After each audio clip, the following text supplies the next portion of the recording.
rầm cất chọc bệnh lệ cháy đấy chẳng lôi thêm người ta ăn tí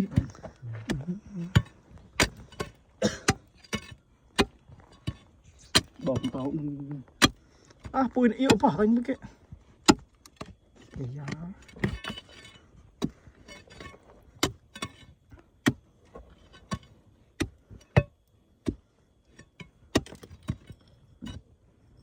nhỉ bọc núi khinh bọc thì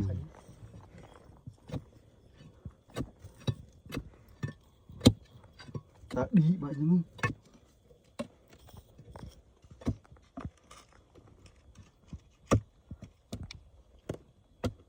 cũng cũng đúng đấy chuột không thấy bệnh chuột nó nằm tập bụng như được lên rồi cầm ra tôi ngồi bọt không có thấy